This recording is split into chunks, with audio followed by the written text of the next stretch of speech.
கங்கா திருமலாச்சாரி என்னோட registered name. என்னோட அப்பாக்கு என்னோட பேரை மட்டும்தான் பிடிக்கும், என்ன பிடிக்காது. ஏன்? ஏன்னா நான் அவர் மாதிரி இல்லையா. அவங்க எப்படி இருப்பாங்க? ஆர்த்தோடாக்ஸ்ன்னு சொல்றாங்க. வீட்ல நிறைய கஷ்டங்கள். அம்மா, அண்ணன், தங்க, அக்கான்னு பெரிய ஃபேமிலி. ஆச்சாரமான குடும்பம். கஷ்டத்தை தாங்கிக்கிட்டு பல்ல கடிச்சுக்கிட்டு வாழற மிடில் கிளாஸ் ஆர்த்தோடாக்ஸ் ஃபேமிலி. எனக்கு புரியல அபி. எங்க அப்பா சொல்றாரு இந்த மாதிரி வேலை பார்க்க கூடாதுன்னு. நான் அப்படி என்ன தப்பான வேலை பார்க்கறேன்? மத்தவங்க என்ன தப்பா பார்த்தா அது என்னோட தப்பா? ஏன் அப்படி? கங்கா, ஒரு காலத்துல பொண்ணுங்க வீட்டை விட்டு வெளியில வர்றதே தப்புன்னு சொன்னாங்க. அப்புறம் கொஞ்சம் இறங்கி வந்து ஸ்கூல் வரைக்கும் அனுப்புனாங்க. அதுக்கப்புறம் காலேஜ், வேலை, தொழில் கொஞ்சம் கொஞ்சமா மாறிட்டு தானே வராங்க.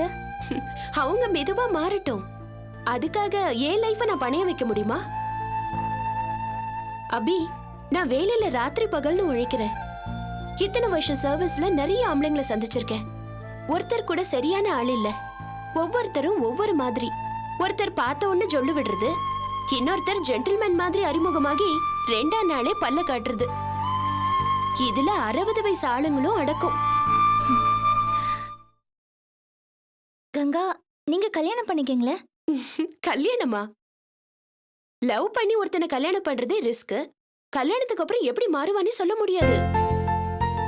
அரேஞ்ச்டு மேரேஜ் அதை விட யாருன்னே தெரியாம வேண்டாம் அபி. ஆமா, நீங்க கூட தான் டைவர்ஸ்னு சொன்னீங்க. உங்க புருஷன் ஒத்து வராததுனால தானே டைவர்ஸ் பண்ணீங்க. எனக்கு தெரிஞ்சு உங்க மேல தப்பு இருக்காதுன்னு நம்புறேன். அப்போ உங்க புருஷன் தப்பான ஆளா? Excuse me.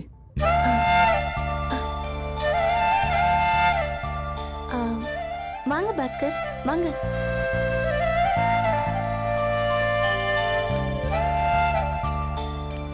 உட்காருங்க. இல்ல பரவாயில்ல, உட்காருங்க ப்ளீஸ்.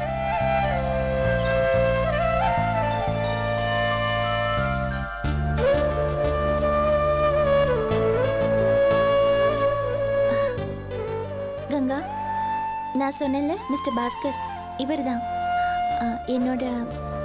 ஓகே ஓகே, புரியுது. Hello sir. ஹலோ.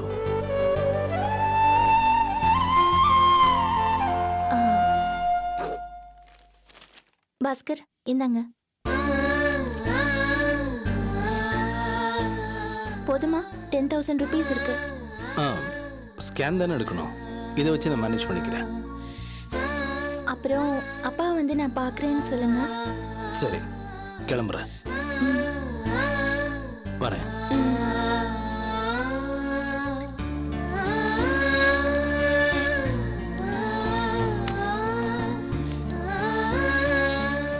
இது எனக்கு புரியல. என்ன புரியல? இவரோட உங்களுக்கு டைவர்ஸ் ஆயிடுச்சுல்ல? ஒத்து வராததுனால தானே பண்ணீங்க. இப்ப எதுக்கு இந்த உதவி எல்லாம்?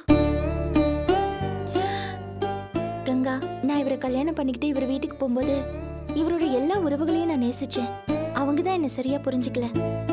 ஆனா என்னோட மாமனார் மட்டும் என் மேல ரொம்ப அன்பா இருப்பாரு.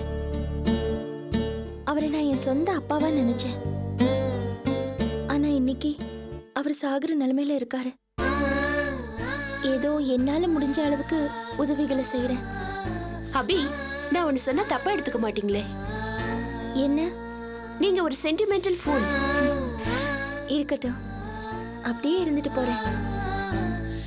கங்கா, சில நேரங்கள்ல சில உறவுகள் கிட்ட முட்டாளா இருக்கிறது நல்லதுன்னு எனக்கு படுது. ஓகே, அது உங்க கருத்து. சரி அபி, ஒத்து வராத புருஷன்னு பெரிய நினைச்சு டைவர்ஸ் வாங்கிட்டீங்க. ஓகே, அவரோட சில காலங்கள் வாழ்ந்திருக்கீங்கல்ல, அவர்கிட்ட ஏதாவது நல்ல குவாலிட்டிஸ் இருந்ததா? யோசிக்கிறீங்கல்ல? இல்ல, இருக்கு. லேடிஸ் விஷயத்துல அவர் தப்பான ஆள்னு சொல்ல முடியாது. அப்படி நீங்க நினைக்கிறீங்க? இல்ல, உறுதியா தான் சொல்றேன். நான் அப்படி நினைக்கல அபி. ஆம்பளைங்க தப்பு பண்ணலன்னு சொன்னா சூழ்நிலை அமையலன்னு அர்த்தம். அப்படி எல்லாரையும் சொல்ல முடியாது கங்கா. நல்லா இருக்கு. ப்ரொசீட் பண்ணுங்க. Okay, thank you. உங்க 2 பேரையும் நான் எதுக்காக வர சொன்னேன் தெரியுமா? சொல்லுங்க மேடம். நான் அடுத்த வாரம் ஊருக்கு கிளம்பியாகணும். என்ன மேடம் திடீர்னு? திடீர்னுலாம் இல்லை மிஸ்டர் தொல்காப்பியன். முன்னாடியே கிளம்பி இருக்கணும். நான் தான் தள்ளி போட்டுட்டே இருந்தேன். ஆனா போறதுக்கு முன்னாடி இங்க முடிக்க வேண்டிய வேலை ஒன்று இருக்கு. என்ன மேடம்? ப்ராஜெக்டுக்கான சைட்டை பார்த்துட்டு போலான்னு இருக்கேன். அது ஒன்றும் பிரச்சனை இல்லை மேடம். நான் ஒரு சைட்டை பார்த்து வச்சிருக்கேன். ரொம்ப நல்ல இடம்.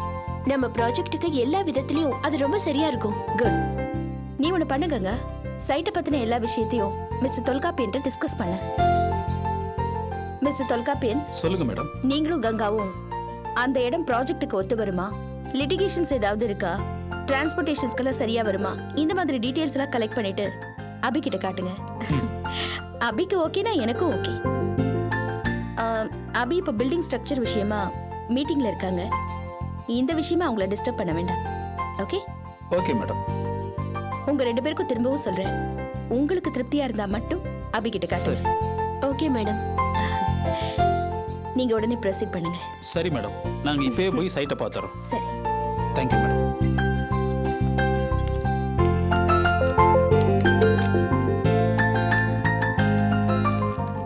தொல்காப்பியன், நீங்க செல்ல ஆஃப் பண்ணி வச்சிட்டீங்களா? ஆமா. அபி மேடம் ஃபோன் பண்ணாங்க. உங்களை அர்ஜென்ட்டா ஃபோன் பண்ண சொன்னாங்க. சரி.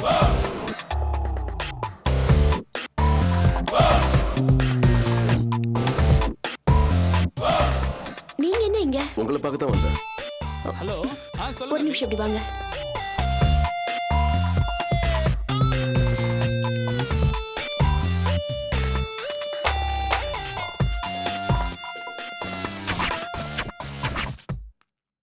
நீங்க சொன்ன சைட்டை பத்தி நான் மேடம் கிட்ட சொல்லிட்டேன்.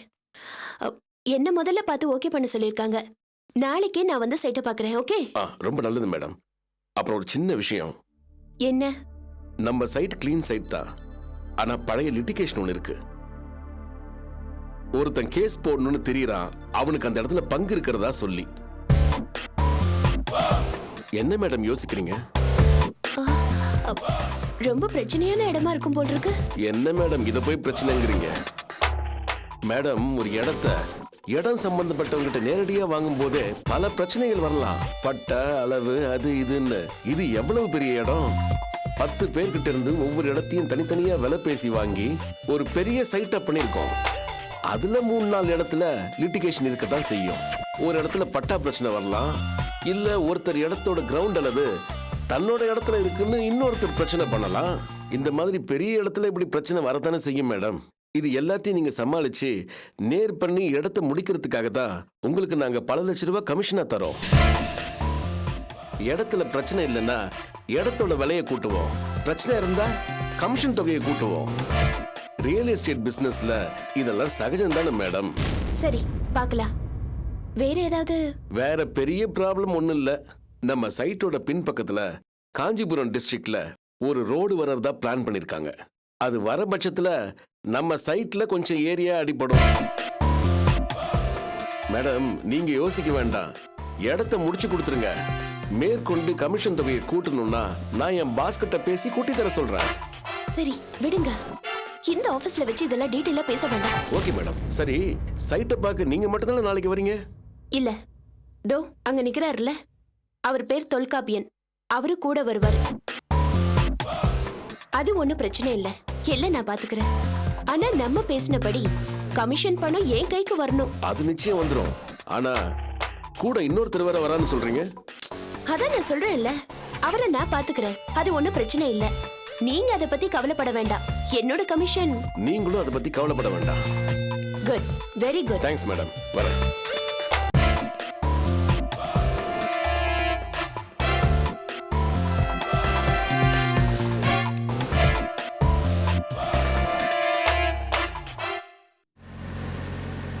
அப்போ நம்ம மற்ற விஷயங்களை நாளைக்கு பேசலாமா?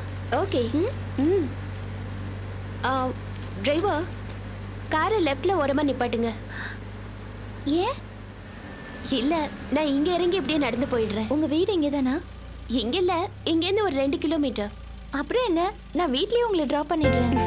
இட்ஸ் ஓகே அபி, நான் நடந்தே போயிடுவேன். என்ன விளையாடுறீங்களா? 11:30 மணி ஆயிடுச்சு. உங்க வீடு இங்க இருந்து 2 கிலோமீட்டர் தூரம்னு சொல்றீங்க. தனியா எப்படி நடந்து போவீங்க? அபி, நான் ஈவென்ட் மேனேஜ்மெண்ட் பார்த்தவ. பல நேரங்கள்ல வீட்டுக்கு போக மணி 1:30 ஆயிடும். அப்பவே நான் நடந்து போயிருக்கேன். இப்ப என்ன மணி 11 தானே ஆகுது. நான் போயிடுவேன் அபி. லேட் நைட் கங்கா வேண்டாம். இந்த மாதிரி போறது டேஞ்சர். ஏன் பிடிவாதம் பிடிக்கிறீங்க? எவ்வளவு பெரிய டேஞ்சர்னாலும் என்னை காப்பாத்திக்க எனக்கு தெரியும் அபி. நைட்ல கிளைமேட் கூலா இருக்கும். ரோட்ல மனுஷங்க நடமாட்டமே இருக்காது. டிராபிக்கும் இருக்காது. நானும் ரோடும் மட்டும்தான். ரொம்ப பிளசண்டா இருக்கும். நடந்தே போயிடுறேன். அது ஓகே, பட் சொன்னா கேளுங்க. உங்களை வீட்ல டிராப் பண்ணிடுறேன். இட்ஸ் ஓகே அபி.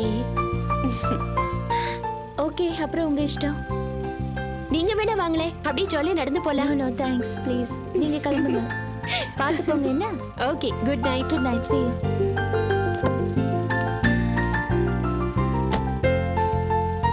வண்டி எடுங்க டிரைவர்.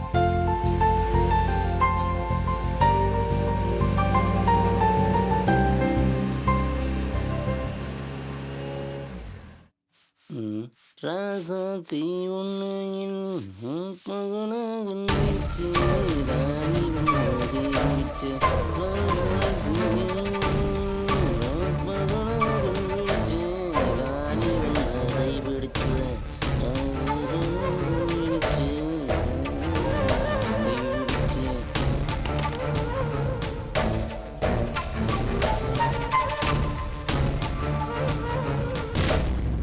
மாமா மாமா, என்னடா இங்க வாயேன். என்ன வா சொல்றேன். என்னன்னு சொல்ற? வாங்குறல்ல. நிம்மதியா போனை கூட தொடக்க விட மாட்டேங்கிறான். என்னடா? வா வா வா சொல்றேன்.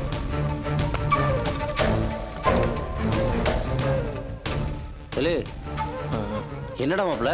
மாமா, உங்ககிட்ட கொஞ்சம் பேச. என்னடா விஷயம்? பேசுடா. நான் என்ன வேண்டாம் நான் சொல்றேன். இங்க வேண்டாம், அந்த ரூமுக்கு போயிடலாம். வா வா. இல்லே, இங்க வர்ற. அங்க இங்கன்னு இழுத்துக்கிட்டு மனுஷன் வேலை செய்ய வர்றியா?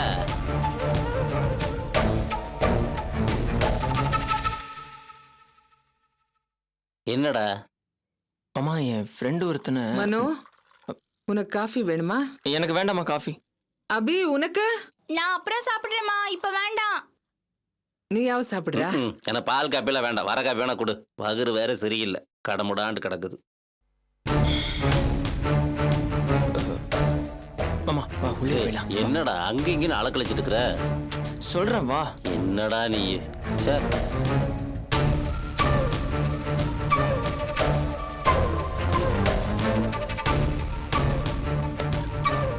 இல்லே, இப்ப எதுக்குடா கதவெல்லாம் சாத்திட்டு இருக்கிற? கத்தாத மாமா. சரி, இப்போவாது என்ன விஷயம் சொல்லு. மாமா, ஒரு பிரச்சனை மாமா. பிரச்சனையா? ஆ. யாருக்கு? உனக்கா? எனக்கு இல்ல, என் ஃப்ரெண்டுக்கு. என்ன பிரச்சனை? அந்த பிரச்சனைக்கு நீ தான் ஒரு நல்ல ஐடியா கொடுக்கணும். ஏரே, முதல்ல என்ன பிரச்சனை சொல்றா? அந்த மாமா, அந்த பையன் இருக்கானே, அவன் என்ன மாதிரியே தான். நம்மள மாதிரி ஒரு மிடில் கிளாஸ் ஃபேமிலி. நமக்கு இருக்கிற மாதிரி நிறைய பிரச்சனைகள்.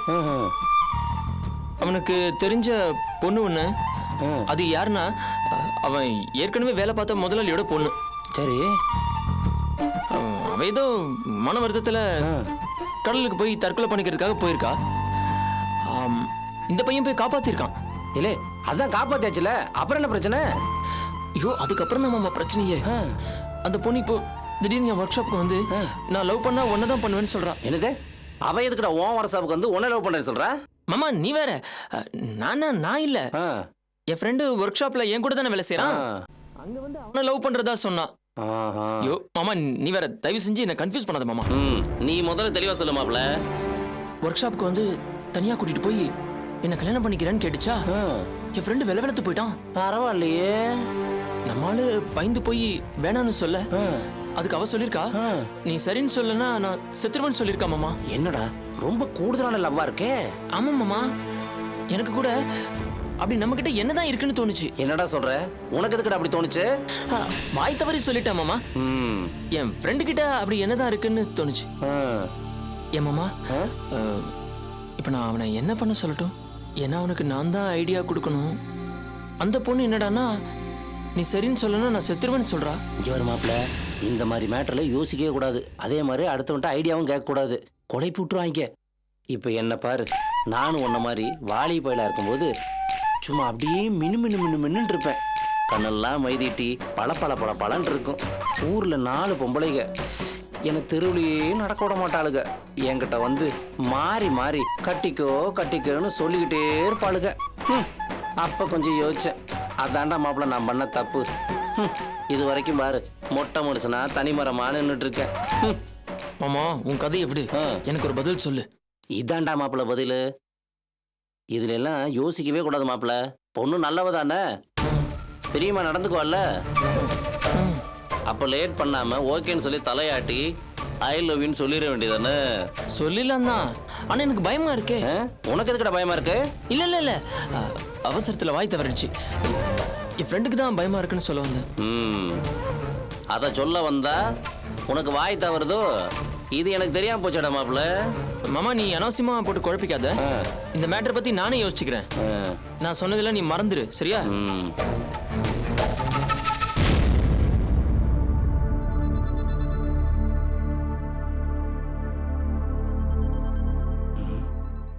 என்னது இது? ஆள் ஒரு டைப்பா நடந்துக்கிறானே. இவன் போக்கே சரியில்லையே. இவனை கவனிக்க வேண்டியதுதான். பாத்துக்கிறேன் மாப்பிள்ள.